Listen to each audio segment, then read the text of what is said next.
Bismillahirrahmanirrahim. Assalamualaikum warahmatullahi wabarakatuh. Alhamdulillah wa syukrilillah, wassalatu wassalamu ala rasulillah wa ala alihi wa sahbihi wa man tabi'ahu wa wala. Rabbi syrah li sadri wa yassir li amri wahlul 'uqdatam min lisani yafqahu qawli. Subhanaka la ilma lana illa ma 'allamtana innaka antal alimul hakim. La haula wala quwwata illa billahil aliyyil azim. Amma ba'd. Alhamdulillah, puji dan syukur pada Allah Subhanahu wa taala kerana dengan pelbagai kurniaan dan anugerah yang tidak terhitung buat kita semua. Salawat dan salam ke atas junjungan besar Nabi Muhammad sallallahu alaihi wasallam, keluarga, sahabat, baginda yang mengikut jejak langkahnya hingga hari kiamat. Tuan-tuan para penonton yang dihormati sekalian, pada siri-siri yang lepas kita telah menceritakan tentang di antara tanda kiamat, yaitu terbitnya matahari dari barat ataupun matahari terbit dari barat.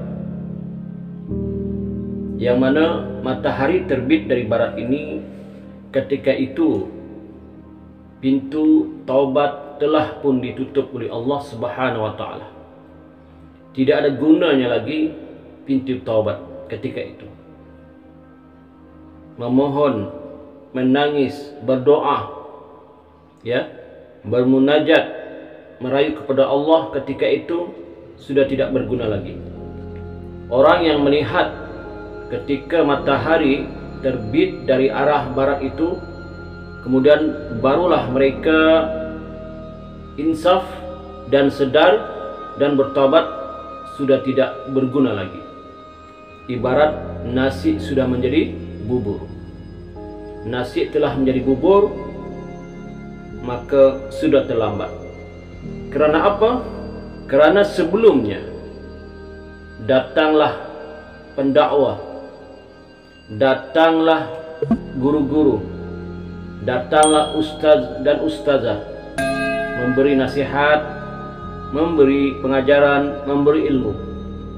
Tetapi mereka indahkan. Mereka buat seperti tak nampak, mereka buat seperti tak tahu. Tetapi bila sudah Allah Subhanahu wa taala tunjukkan tanda kiamat seterusnya, itu terbitnya matahari dari barat, maka ketika itu barulah mereka insaf. Barulah mereka insaf dan ingin bertobat kepada Allah Subhanahu wa taala, maka sudah terlambat. Allah telah memberi mereka banyak masa dan peluang untuk insaf dan bertobat, tetapi apabila matahari terbit dari barat, maka ketika itu pintu taubat telah pun tertutup. Ini telah disabdakan oleh Nabi Muhammad sallallahu alaihi wasallam, Shadiqul Masduq, yang kata-katanya benar lagi dibenarkan. Sebab itu, selain daripada matahari terbit dari barat, ada satu lagi yang kita mesti bertobat cepat-cepat dan kita mesti insaf sebelum terjadi, yaitu ketika roh kita ataupun nyawa kita sampai ke ghargharah, yaitu sampai ke kerongkongan ini, ya. Ketika itu pintu taubat sudah tertutup. Dan kalau kita insaf dan baru bertobat kepada Allah, ketika itu Allah Subhanahu wa taala sudah tidak terima taubat kita. Kerana apa, tuan-tuan? Kerana kata sebagian ulama, apabila nyawa kita ditarik oleh malaikatul maut, roh kita ditarik oleh malaikatul maut sampai ke kawasan ghargharah ini, maka Allah sudah perlihatkan kita alam lain. Maknanya kita melihat dua alam, iaitu alam dunia dan alam lain, iaitu alam akhirat. Allah perlihatkan kita.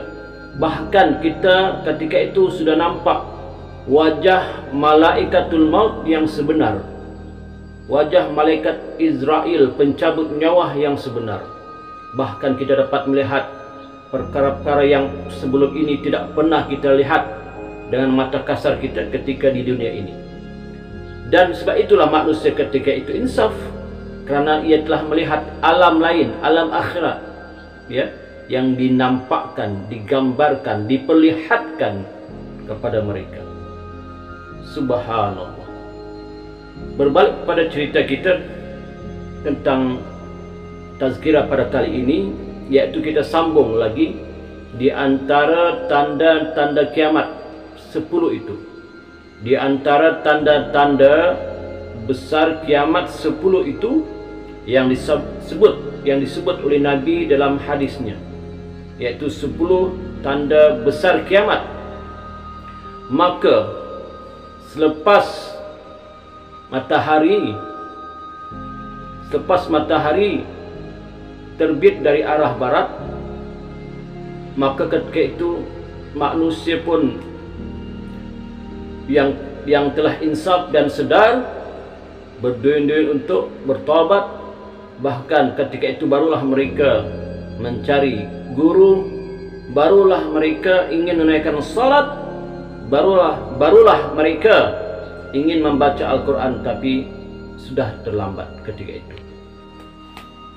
Sebab itulah dalam satu hadis yang lain Nabi Muhammad SAW bersabda, maka ketika matahari terbit daripada arah barat, ketika matahari terbit daripada arah barat, maka selepas waktu duha ataupun ketika masuk waktu duha, ya, waktu duha tuan-tuan tahu ya, waktu duha iaitu waktu salat duha, iaitu sekitar matahari sudah lebih kurang, ya, kata ulama, setinggi segala daripada timbulnya itu, pancaran cahayanya itu, ya.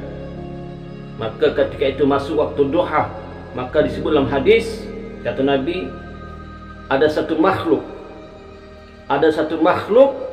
yang akan muncul ketika matahari terbit dari barat. Ya, ada satu makhluk, kata Nabi, akan muncul ketika matahari terbit dari barat.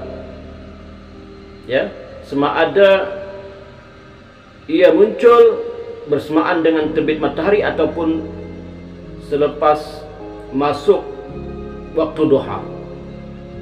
Ya, maka keluarlah binatang ini. Yang dimaksudkan datangnya binatang ini ialah binatang yang bernama Dabbatul Ard, yang disebut di dalam Al-Quran dan disebut oleh hadis Nabi Muhammad SAW. Mungkin ada di antara penonton sekalian, pendengar sekalian yang baru mengetahui tentang kemunculan binatang ini di akhir zaman sebagai tanda-tanda besar kiamat. Ya, binatang yang bernama Dabbatul Ard. Dabbatul Ard ini kalau menurut bahasa adalah yang berjalan di atas muka bumi. Kalau menurut istilah bahasa, ya, sebab di bahasa Arab. Manakala kalau menurut istilah pula, ad-dabbah adalah sejenis binatang yang akan keluar di akhir zaman apabila manusia dalam keadaan yang jauh daripada agamanya. Dan keluarnya ad-dabbah ini merupakan antara tanda-tanda besar kiamat, sebagaimana yang disebutkan di dalam hadis-hadis Nabi Muhammad SAW. Dabbatul Ard ini, tuan-tuan yang dikasih sekalian, apakah itu Dabbatul Ard? Apakah itu Dabbatul Ard? Kata ulama tafsir, yang dimaksudkan dengan Dabbatul Ard itu adalah segala binatang yang melata di atas permukaan bumi, sama ada yang berkaki 2, berkaki 4 ataupun yang merayap. Ya, Imam satu orang imam At-Tantawi, ya, imam ini bekas Syekhul Azhar, dalam kitab tafsirnya Al-Wasit fi Tafsir Al-Quranul Karim memberikan pengertian dabbah ialah kata nama untuk setiap hewan yang memiliki roh, tidak kira jantan atau betina, berakal ataupun tidak berakal. Kemudian dalilnya, yang mana dabbatul ard ini pasti akan muncul di akhir zaman ini disebut di dalam Al-Quran. Allah sebut di dalam Al-Quran dalam surah An-Naml ayat 82. Mari kita baca bersama-sama. A'udzu billahi minasyaitonir rajim. Wa idza waqa'al qawlu 'alaihim akhrajna lahum dabbatan minal ard tukallimuhum anna an-nasa kanu biayatina la yuqinun. Sadaqallahul azim. Maksudnya, dan apabila sampai masa berlakunya hukuman atas manusia, kami keluarkan untuk mereka sejenis binatang dari bumi yang akan menyatakan kepada mereka bahawa manusia telah tidak meyakini ayat-ayat keterangan dan pengajaran kami. Ini tertulis dalam Al-Quran dalam surah An-Naml ayat 82. Kemudian berdasarkan ayat Al-Quran ini tadi, Imam At-Tabari menjelaskan, kebanyakan ulama berkata keluarnya dabbah yang disebut ini apabila manusia sudah tidak menyeru amal ma'ruf dan nahi mungkar. Antara yang berpendapat sedemikian ialah Ibnu Umar radhiyallahu an, seperti mana diriwayatkan dia berkata, ya, tertulis dalam kitab Jami'ul Bayan an Ta'wil Ayat Al-Quran, ya. Kata Ibnu Umar, ianya berlaku apabila tidak ada lagi yang menyeru kepada yang ma'ruf dan mencegah kepada yang mungkar. Begitu juga kata seorang ulama yang bernama Atiyah, katanya datangnya dabbatul ard apabila manusia sudah tidak mengenal yang ma'ruf. Ma'ruf ni apa tuan-tuan? Kebaikan. Dan sudah tidak mengenal ataupun sudah tidak mengingkari yang mungkar. Mungkari kejahatan. Subhanallah. Kemudian kata ulama tafsir Imam Ibn Katsir berkata, binatang ini akan keluar pada akhir zaman semasa manusia telah rosak dan meninggalkan perintah-perintah Allah Subhanahu wa taala serta menukar agama yang hak dengan mengikut agama kebatilan, maka Allah Subhanahu wa taala akan mengeluarkan kepada mereka binatang dari bumi. Dikatakan ia akan keluar dari Mekah, dan dikatakan juga ia akan keluar dari selainnya. Maka manusia mula berbicara dengan binatang tersebut. Ini ditulis oleh Imam Ibn Katsir dalam tafsir Al-Quran, ya. Kemudian Imam Al-Qurtubi mengatakan, apa kata Imam Al-Qurtubi? Kata Imam Al-Qurtubi menukilkan kata-kata sahabat Nabi Ibnu Mas'ud radhiyallahu an yang menyebut, yaitu berlakunya hukuman, ya. Waqa'al qawlu itu yaitu berlakunya hukuman itu dengan matinya para ulama, hilangnya ilmu dan terangkatnya Al-Quran. Kemudian kata beliau lagi, perbanyakkanlah membaca Al-Quran sebelum ia terangkat. Maka orang bertanya, mushaf Al-Quran ini terangkat boleh dipahami, tetapi bagaimana pula Al-Quran yang tersimpan di dada orang yang menghafal Al-Quran? Maka jawab Abdullah radhiyallahu an, ya, malamnya dia masih ingat, pagi esoknya hilang dari dadanya dan dia lupa akan kalimah la ilaha illallah. Dan mereka mengambil kata-kata jahiliyah dan syair-syairnya, maka ketika itulah jatuh ketetapan hukuman ke atas mereka. Ini ditulis dalam kitab Imam Al-Qurtubi, Al-Jami' li Ahkam Al-Quran.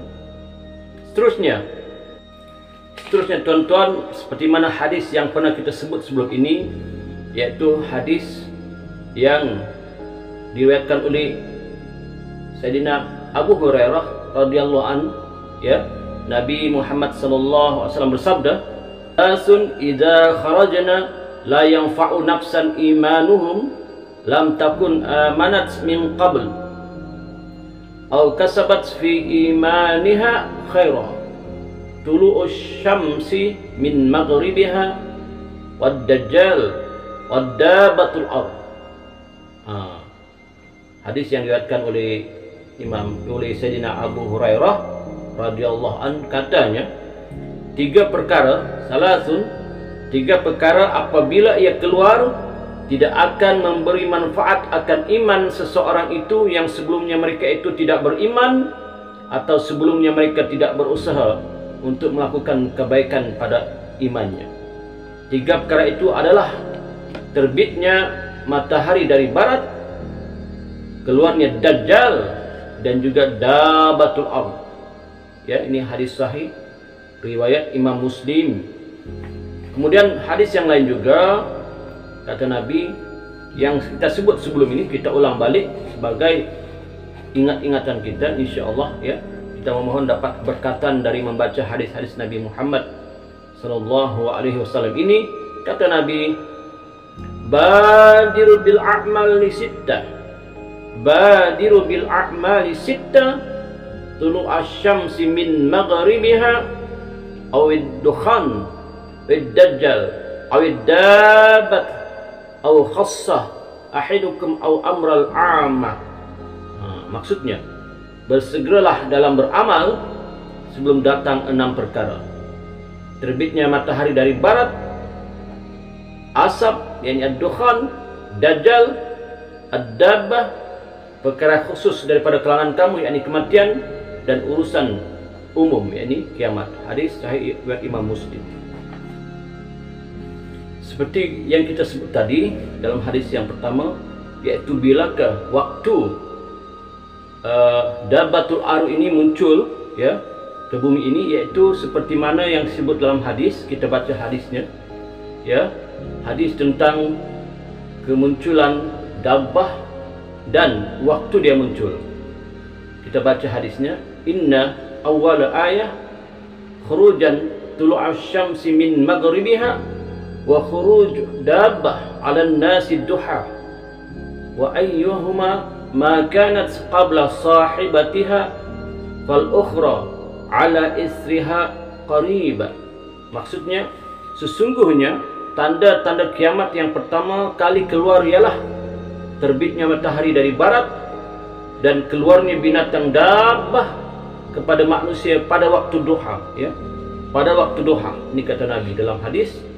Antara keduanya, kata Nabi, sambungan hadis itu maksudnya, antara keduanya tidak diketahui mana yang terkemudian keluarnya, tetapi keluarnya secara berturutan.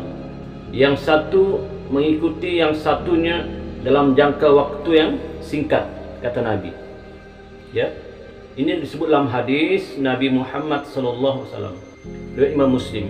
Maknanya, kata Nabi, dabatul ard itu dia datang ataupun dia keluar ketika waktu duha, seperti yang kita sebut tadi.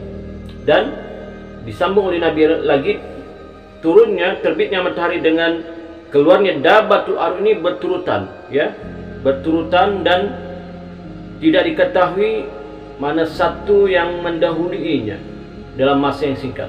Tapi kebanyakan ulama mengatakan bahawa dabatul ard itu keluar ketika waktu duha selepas terbitnya matahari di sebelah barat. Kerana ketika itu, tuan-tuan yang dikasih sekalian, kerana ketika itu umat manusia, ya, yang tidak sempat bertaubat, yang tidak sempat insaf dan tidak sempat untuk memeluk agama yang benar, itu agama Islam, maka mereka akan jadi pasrah. Mereka akan jadi macam berputus asa, kerana sudah terlambat segala-galanya untuk membuat kebaikan untuk urusan akhirat. Jika untuk urusan dunia masih boleh berjalan seperti biasa, ya, urusan mencari makan, mencari rezeki, bekerja dan sebagainya berjalan seperti biasa. Tapi yang dimaksudkan ini adalah urusan akhirat, urusan akidah, urusan iman. Ketika itu orang yang ingin memasuki agama Islam sudah terlambat, ya. Dan ketika itu orang ingin bertobat sudah terlambat. Maknanya mereka telah pasrah, mereka berputus asa. Maka sebab itu kata ulama, maka ketika itu datanglah Dabbatul Ard ini untuk apa tujuan kedatangan Dabbatul Ard? Apa tujuan kedatangan Dabbatul Ard ini, ya, ke bumi ini, di tengah-tengah manusia ini? Tujuannya tuan-tuan yang dikasihkan ada 3. Tujuan Dabbatul Ard ini keluar ke atas muka bumi ini ada 3. Yang pertama sekali tugasnya adalah, ya, yang pertama sekali tugasnya adalah berbicara kepada manusia. Dabbatul Ard ini akan dapat berbicara kepada manusia dan manusia pula memahami, ya, manusia memahami apa yang dibicarakan oleh Dabbatul Ard. Yang kedua, memberi tanda kepada orang yang beriman, dan yang ketiga memberi tanda kepada orang yang tidak beriman. Inilah tugas Dabbatul Ard muncul di atas permukaan bumi ini di tengah-tengah umat manusia, ya. Tujuannya saya ulang lagi, yang pertama berbicara kepada manusia. Apakah perbicaraan, apakah percakapan, apakah yang diungkapkan oleh Dabbatul Ard itu? Ya, kita tunggu, saksikan video ini seterusnya, tazkirah ini seterusnya hingga akhir. Yang kedua, memberi tanda kepada kaum muslimin dan memberi tanda kepada kaum kafir. Apakah yang diberi tanda kepada kaum muslimin dan apakah yang diberi tanda kepada kaum kafir? Teruskan menonton tazkirah ini insya-Allah. Dengan izin Allah, mudah-mudahan, ya, Allah beri saya keizinan untuk menerangkan walaupun secara ijmali, secara ringkas, tentang apakah tugas Dabbatul Ard, ya, diutus oleh Allah Subhanahu wa taala dikeluarkan di bumi ini. Teruskan menonton.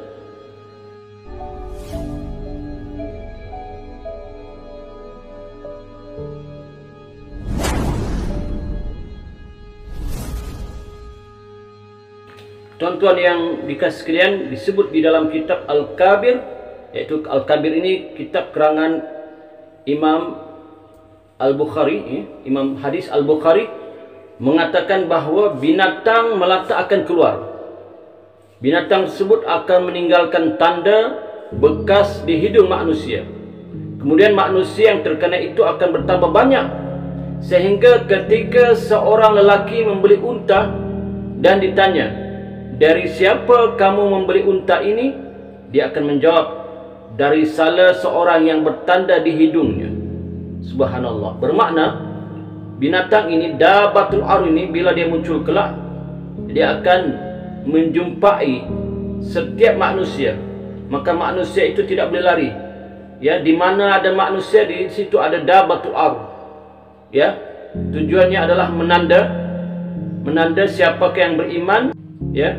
Dan binatang Dabbatul Ard ini akan membawa 2 barang ataupun 2 benda, yaitu yang pertama adalah tongkat Nabi Musa alaihissalam dan yang kedua adalah cincin Nabi Sulaiman alaihissalam. Apakah kegunaan tongkat dan apakah kegunaan cincin itu? Dalam satu riwayat hadis yang diriwayatkan oleh Imam Ahmad dan Ibnu Majah dan Imam At-Tirmizi mengatakan bahawa Dabbatul Ard akan keluar dan bersamanya tongkat Nabi Musa alaihissalam dan cincin Nabi Sulaiman alaihissalam. Ia akan menekap kepada orang kafir, pada hidung orang kafir dengan cincinnya, ya. Orang kafir akan disapu, ya, akan disapu hidungnya dengan cincinnya. Dengan cincin siapa? Cincin Nabi Sulaiman alaihissalam. Orang kafir, saya ulang lagi supaya kita mudah faham, orang kafir yang tidak beriman kepada Allah Subhanahu wa taala, akan disapukan di hidungnya, ya, ditekap di hidung, disapu dengan cincin Nabi Sulaiman, ya, dengan cincin Nabi Sulaiman, ya, disapu di hidungnya, ditekap ataupun dikenakan di hidungnya dengan cincin Nabi Sulaiman alaihissalam. Kemudian sambung lagi hadis itu maknanya, ya, maknanya. Kemudian akan kelihatan jelas keceriaan, ya, keceriaan wajah, bersinar wajah orang beriman dengan tongkatnya, disapu dengan tongkatnya, ya. Orang beriman disapu dengan tongkat siapa? Tongkat Nabi Musa alaihissalam. Sehingga kan dikatakan, sehingga kan ahli ikhwan, ya, ahli kawan-kawan mereka yang sedang makan berhimpun pada hidangan masing-masing. Salah seorang mereka berkata, hai orang beriman, orang muslimah, hai orang muslim, hai orang beriman. Dan yang sebahagian lain berkata, hai orang kafir. Kerana apa tuan-tuan? Kerana kata ulama, ketika wajah orang kafir itu disapu hidungnya dengan cincin Nabi Sulaiman alaihissalam, maka berubahlah wajahnya menjadi hitam, ya, tiada nur, tiada cahaya, gelap. Maka ketahuilah oleh kamu ketika itu, dapatlah kita bezakan bahawa orang itu adalah orang yang tidak beriman kepada Allah Subhanahu wa taala, orang kafir. Dan ketika tongkat Nabi Musa alaihissalam disapukan di hidung orang-orang muslim, orang beriman, maka ketika itu kelihatan dengan jelas wajah orang mukmin, orang beriman kepada Allah, ceria, bersinar, ada cahaya, ada nur. Sebab itulah ketika itu panggilan, ya, panggilan kepada orang kafir dan orang beriman, orang muslim adalah hai kafir, hai muslim, ataupun hai orang beriman, ya, ketika itu. Kerana ketika itu dapat dibezakan mana satu orang beriman dan mana satu orang kafir. Kerana apa tuan-tuan? Kerana kata ulama, selepas terbit matahari daripada arah barat, yang kata orang bukan terbit di tempat yang biasanya dari timur, ini satu perkara yang agak luar biasa dan pelik, ya. Yang selalunya matahari terbit dari timur, tiba-tiba terbit dari arah barat. Maka ketika itu orang yang tidak sempat bertaubat, orang yang tidak sempat memeluk agama Islam, mereka insaf dan sedar, dan mereka pasrah, ya, mereka pasrah. Maka ketika itulah datanglah Dabatul Ard dengan menandai, ya, menandai wajah orang beriman dan wajah orang kafir. Orang yang beriman ditandai dengan disapukan tongkat Nabi Musa alaihissalam di hidungnya, maka bercahayalah wajahnya, cerialah wajahnya, gembira, terpancar nur, gembira, ya. Sebab mereka yakin dan mereka tahu bahawa mereka ni orang Islam yang beriman. Kemudian disapukanlah cincin itu, cincin Nabi Sulaiman alaihissalam, Nabi Sulaiman alaihissalam di hidung orang-orang yang tidak beriman. Maka wajah mereka berubah, hilang nur, hilang cahaya, maka timbullah hitam dan kegelapan. Inilah dimaksudkan oleh hadis Nabi Muhammad SAW yang diriwayatkan oleh Imam Ahmad, Imam Ibnu Majah, dan Imam At-Tirmizi. Hadis ini berstatus hasan, ya, artinya hadis ini boleh dipercayai. Seterusnya seperti yang kita sebutkan tadi, apakah perkataan yang keluar daripada, ya, mulut Dabatul Ard ini? Sebab ditulis dalam Al-Quran dalam surah An-Naml ayat 82 yang kita bacakan sebentar tadi, yaitu Allah berfirman, tukallimuhum anna nas kanu bi ayatina la yuqinun. Apabila Dabatul Ard keluar dari bumi, ia akan berkata-kata kepada manusia seperti mana dirakamkan dalam surah Al-Naml ayat 82. A'udzu billahi minasyaitonir rajim. Tukallimuhum annan nasa kanu bi ayatina la yuqinun. Shadaqallahul azim. Maksudnya, yang akan menyatakan kepada mereka bahawa manusia telah tidak meyakini ayat-ayat keterangan dan pengajaran kami.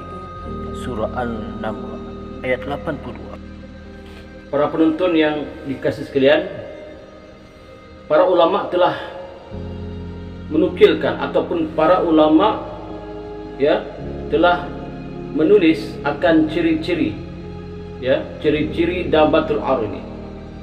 Apakah ciri-ciri Dabbatul Ar ini? Maka berdasarkan kepada himpunan nas-nas dalil-dalil daripada hadis Nabi Muhammad SAW, maka para ulama telah menukilkan ataupun telah memperincikan tanda-tanda ataupun ciri-ciri Dabbatul Ar, seperti mana huraian beberapa hadis. Yang pertama, ia merupakan haiwan ataupun binatang yang aneh. Dabbatul Ar ini adalah binatang yang aneh yang belum pernah manusia melihatnya sebelum ini. Yang kedua, binatang ini berbulu. Berbulu seperti bulu binatang haiwan biasa yang ternampak lah. Yang ketiga, haiwan ini berkaki 4 dan berkuku. Kemudian yang kelima, haiwan ini tidak berekor. Kemudian haiwan ini bertanduk. Kemudian seterusnya, haiwan ini tinggi dan besar. Kemudian haiwan ini boleh berkata-kata dan memahami bahasa manusia. Ia akan berkata kepada orang yang tidak beriman bahawa manusia telah tidak lagi meyakini ayat-ayat Allah seperti yang kita sebutkan dalam surah An-Naml tadi. Ayat surah An-Naml ayat 82.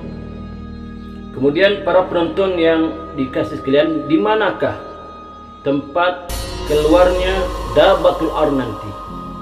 Di manakah tempat keluarnya? Ada sebuah hadis yang diriwayatkan oleh Abu Buraidah radhiyallahu an, kata dalam hadis ini, katanya, aku pergi bersama Rasulullah sallallahu alaihi wasallam ke suatu kawasan gurun berhampiran dengan Mekah. Ianya adalah kawasan tanah berangin yang sekitarnya berpasir. Kata Abu Buraidah radhiyallahu an, sahabat Nabi, dia kata, aku pergi bersama Rasulullah sallallahu alaihi wasallam ke suatu kawasan gurun yang berhampiran dengan Mekah. Ingat, berhampiran dengan Mekah.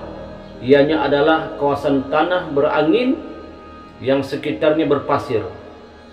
Lalu Rasulullah sallallahu alaihi wasallam bersabda, takhrujud dabbah min hadzal mawdi' fa iza fitrun fi shibr. Kata Nabi kepada sahabat yang keluar bersama Nabi, yaitu sahabat ini tadi, Abu Buraidah, katanya, ad-dabbah, kata Nabi kepada sahabat itu, ad-dabbah akan keluar dari tempat ini, maka adalah luas tempat rekahannya. Luas tempat rekahan ini maksudnya tempat macam merkah selebar sejengkal dan panjangnya pun sejengkal. Rasulullah beritahu kepada sahabat yang bernama Abu Buraidah, dan Abu Buraidah menceritakan tentang kisah ini, kisah perjalanannya bersama Rasulullah di suatu kawasan gurun berhampiran dengan Mekah. Maka kata Rasulullah pada sahabat Abu Buraidah, katanya, sesungguhnya Dabbatul Ar akan keluar di tempat ini, kawasan itu.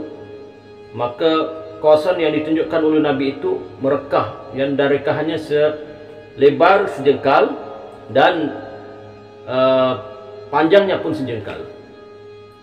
Jadi berdasarkan kepada hadis ini bahawa akan keluar di kawasan yang berhampiran dengan Mekah. Tetapi para penonton yang dikasih sekalian, ada lagi hadis lain tentang, riwayat lain lagi tentang di manakah tempat keluarnya ad-dabbah ini. Hadis itu juga diriwayatkan oleh sahabat Nabi yang bernama Sayyidina Huzaifah Al-Yamani radhiyallahu an, katanya, Rasulullah sallallahu alaihi wasallam menyebut tentang ad-dabbah. Lalu Huzaifah bertanya, ya Rasulullah, dari mana ia akan keluar? Maka sabda Nabi Muhammad sallallahu alaihi wasallam, min a'zimil masajid hurmatan 'ala Allah, ya. Kata Nabi bila ditanya oleh sahabat, ya, Sayyidina Huzaifah Al-Yamani, "Ya Rasulullah, dari mana dabbah ini akan keluar?" Maka Nabi kata, "Ya akan keluar min a'zim, yakni min a'zimil masajid." Yakni kata Nabi dia akan keluar dari masjid teragung yang paling mulia, yang paling dimuliakan Allah, ya. Dabbatul ar ini akan keluar dari masjid teragung yang paling dimuliakan oleh Allah Subhanahu wa taala. Para penonton sekalian, di mana ke masjid yang paling agung di dunia ini? Di mana letaknya masjid yang paling mulia, paling agung di atas permukaan bumi ini? Tentulah masjid itu tak lain tak bukan adalah di Masjidil Haram. Masjidil Haram ini adalah masjid yang paling mulia. Masjidil Haram adalah tempat yang paling mulia di atas permukaan bumi ini. Di zaman Nabi Muhammad SAW dan seterusnya pada umat di akhir zaman ini, tidak ada tempat yang paling mulia melainkan di Masjidil Haram. Jadi kata Nabi, dari masjid teragung yang paling dimuliakan Allah Subhanahu wa taala, maka dabbatul ar akan keluar di situ. Maka berdasarkan kepada dua hadis ini, maka para ulama ada khilaf, ya. Para ulama berselisih pendapat ataupun khilaf tentang kedudukan tempat keluarnya dabbatul ar ini. Sebab itu Imam At-Tabari dalam kitab tafsirnya berkata, dalam tafsir Imam At-Tabari dalam kitabnya, ya, kata Imam Tabari bahawa bumi tempat keluarnya ad-dabbah ini adalah Mekah. Nah, sesuai dengan hadis tadi lah, yang kedua tu kita baca tu adalah Mekah, ya. Ini disebut dalam kitab Imam At-Tabari Jami' al-Bayan an ta'wil ayatul Quran, ya. Kemudian kata Ibnu Katsir, seorang ulama yang terkenal dalam tafsirkan ayat Quran, kata Ibnu Katsir, Allah Subhanahu wa taala mengeluarkan bagi mereka dabbah dari bumi dan dikatakan dari Mekah. Ya, kata Imam Ibnu Katsir bahawa Allah SWT keluarkan ad-dabbah ini daripada Mekah. Sama pendapatnya dengan Imam At-Tabari. Kemudian dikatakan juga, disambung oleh Imam Ibnu Katsir ini mengatakan juga tempat keluarnya adalah di Bukit Safa, ya, tempat keluarnya di Bukit Safa. Okey, maksudnya begini, maksudnya keluarnya dabbatul ar itu adalah di Bukit Safa. Bukit Safa di mana tuan-tuan? Yaitu ketika kita menunaikan haji, maka kita akan berlari-lari di antara Safa dan Marwah, ya. Berlari-lari anak di antara Safa dan Marwah. Sebab itu para ulama berselisih pendapat dari mana tempat keluarnya dabbatul ar. Maka dikatakan dari Bukit Safa di Mekah, dan dikatakan juga dari Bukit Qubais juga di Mekah. Dikatakan juga ia keluar dari tiga tempat, yaitu tempat keluarnya di sebahagian wadi, yakni lembah, sehingga diperangi akannya oleh manusia, lalu banyak darah keluar, ya.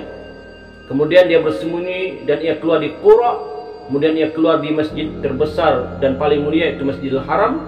Dikatakan ia keluar antara rukun dan makam, ya, di Mekah. Dan dikatakan juga ia keluar di Tihama. Dikatakan juga ia keluar dari Masjid Al-Kufah, dari arah Fa'ar Al-Tannur. Dikatakan juga ia keluar di sebahagian bumi Taif. Dikatakan ia keluar dari batu di Syi'bi Ajiyad. Dikatakan juga ia keluar dari rakahan pada Ka'bah, ya.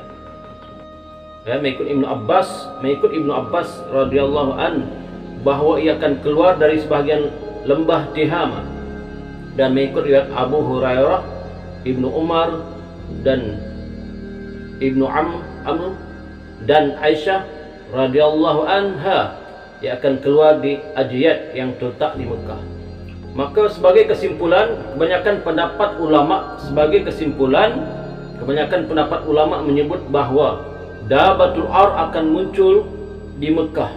Ini dikuatkan lagi dengan hadis yang terdapat dalam Sunan Ibnu Majah serta kaul-kaul sahabat yang menyebut keluarnya dabbah di Bukit Safa di Mekah. Subhanallah. para penonton yang dihormati sekalian, memang agak sulit dalam kita membicarakan tentang tanda-tanda besar kiamat di akhir zaman ini, seperti cerita Dabatul Arni. Sebab itu ada juga di kalangan para ulama yang khilaf ataupun berselisih pendapat tentang apakah yang dimaksudkan dengan Dabatul Arni. Hingga kan ada yang berpendapat bahawa Dabatul Arni adalah binatang yang melata seperti kuman, ya, ataupun bakteria yang menghinggapi seluruh manusia. Tapi pendapat ini dicanggah oleh ulama yang lain kerana tidak bersesuaian dengan Al-Quran dan hadis Nabi Muhammad SAW. Kerana kalau ia sejenis spesies kuman, maka sungguhnya kuman itu, bakteria itu tidak dapat dilihat oleh mata kasar manusia. Bila tidak dapat dilihat, tidaklah didengar kata-katanya berbicara. Sedangkan disebut dalam Quran, sesungguhnya Dabatul Ar ini dapat berbicara kepada manusia, dan dia membawa dua benda, iaitu tongkat Nabi Musa AS dan juga cincin Nabi Sulaiman AS. Dikalaulah ia sejenis kuman ataupun bakteria, maka bagaimanakah dia menyapukan tongkat dan cincin itu ke muka manusia yang beriman dan manusia yang kafir. Maka pendapat ini ditolak oleh para jumhur ulama, ya, di kalangan ahli sunnah wal jamaah. Oleh itu, apa yang wajib kita imani ialah, apa yang wajib sebagai seorang muslim yang kita imani ialah bahawa Allah Subhanahu Wa Taala akan mengeluarkan binatang dari dalam perut bumi pada akhir zaman, di mana ia dapat berbicara kepada manusia. Maka perkataan binatang tersebut merupakan petanda bagi mereka yang menunjukkan bahawa mereka telah berhak mendapat seksa ataupun ancaman kerana mendustakan ayat-ayat Allah. Apabila binatang itu telah keluar, maka manusia pun mengerti bahawa itu merupakan kejadian luar biasa yang memberitahu kepada manusia telah dekatnya hari kiamat. Sedangkan mereka sebelumnya tidak beriman kepada ayat-ayat Allah dan tidak membenarkan adanya hari yang dijanjikan, yaitu hari kiamat. Subhanallah. Tuan-tuan para penonton yang dikasihi sekalian, ada juga para penonton yang bertanya, ya, berapa lamakah kemunculan Dabatul Ar di atas muka bumi ini? Sebab dia katakan kalau Dajjal, ketika Dajjal muncul, ada masa tertentunya, ya. Tetapi kalau Dabatul Ar, berapa lamakah Dabatul Ar ini akan tinggal di atas permukaan bumi ini? Maka dalam membincangkan hal ini, kita tidak mendapati sebarang nas ataupun sebarang dalil yang menetapkan tempoh lamanya keberadaan ataupun kewujudan Dabatul Ar di atas muka bumi ini selepas ia muncul. Ya, tidak ada sebarang riwayat yang sahih ataupun yang daif yang dapat kita ceritakan tentang berapa lamakah Dabatul Ar muncul di dunia ini selepas ia muncul. Jadi para hadirin, para penonton yang setia, yang dikasihi, kesimpulannya, ya, sebagai penutuplah tentang kisah Dabatul Ar ini, sesungguhnya Dabatul Ar adalah salah satu daripada tanda kiamat besar yang akan berlaku sebelum dunia kiamat. Maka sebagian ulama menganggap kemunculan Dabatul Ar dengan izin Allah adalah salah satu daripada antara tanda-tanda akhir yang besar yang akan berlaku. Tanda-tanda akhir, maknanya tanda-tanda kiamat yang besar yang akan berlaku. Berdasarkan perbincangan kita tadi, kedatangan dan kemunculan Dabatul Ar memperlihatkan, ya, kepada manusia tentang pemisahan mereka yang beriman dan yang kufur. Justru sewajarnya kita imani dengan penuh keyakinan pada Allah berkenaan hari akhirat dan tanda-tanda kiamat. Maknanya kedatangan Dabatul Ar ini yaitu memisahkan di antara orang yang beriman dengan tidak beriman, kerana tidak lama lagi selepas itu akan muncul pula tanda-tanda kiamat yang lain, yang mana selepas ini, selepas dipisahkan orang mukmin dan orang yang kafir dengan sapukan tongkat Nabi Musa alaihissalam dengan cincin Nabi Sulaiman alaihissalam ini, maka ketika itu manusia terpisah ataupun terbahagi dua, yaitu yang beriman, yang muslim, dan yang kafir. Maka memudahkan lagi, ya, memudahkan lagi untuk berlakunya kiamat. Kerana selepas ini tuan-tuan, apa akan terjadi? Maka selepas ini, selepas sudah dipisahkan manusia ini terbahagi pada dua, maka akan muncul lagi, ya, tanda kiamat. Tapi tanda kiamat ini yang muncul ini selepas ini tidak termasuk dalam senarai 10 tanda besar kiamat, tidak termasuk. Tetapi ia adalah sebahagian tanda-tanda kiamat, ya, yang disebut dalam hadis Nabi. Dan sebahagian ulama mentafsirkan bahawa tanda kiamat ini adalah tanda kiamat kecil yang paling akhir sekali. Maknanya kalau tanda kiamat kecil itu 100%, maka yang akan keluar ini adalah menggenapkan tanda kiamat kecil 100%, yaitu akan keluarnya angin sejuk, ya, angin sejuk daripada Yaman, yang mana angin ini keluar, angin lembut dan sejuk ini keluar daripada Yaman, kata ulama berdasarkan hadis. Dia akan menemukan dan akan mencari setiap orang-orang muslim yang beriman, walaupun imannya itu sebesar zarah, ya, yang penting dia beriman. Maka setiap orang Islam, orang mukmin yang beriman, apabila terhidu ataupun terkena angin lembut yang sejuk yang datang dari Yaman ini, akan Allah matikan satu persatu. Subhanallah, ya, datang angin. Maka setiap yang kena, walaupun mereka berada di mana sekalipun, mereka berada dalam rumah, mereka berada di luar rumah, mereka di atas gunung, dalam bukit, dalam gua, dalam kenderaan ke apapun, semua akan dapat, ya, udara ini, angin lembut dan sejuk ini akan mencari mereka walaupun di mana mereka berada.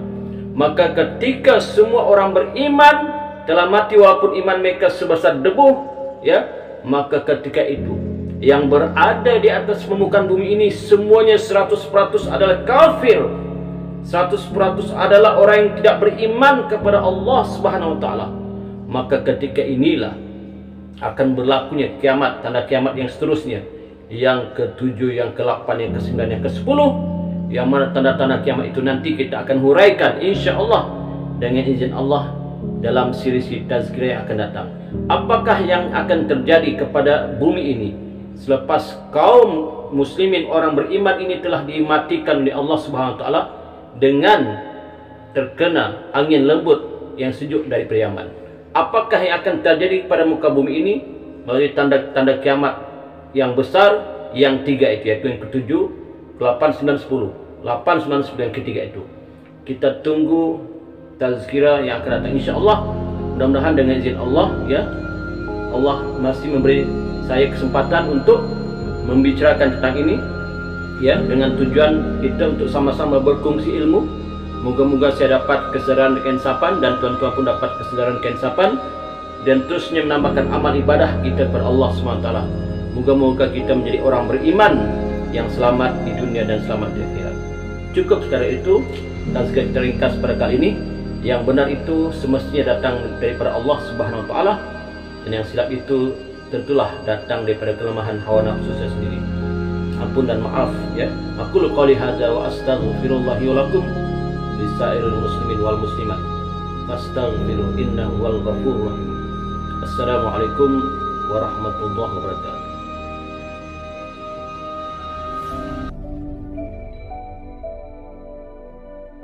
Thank you.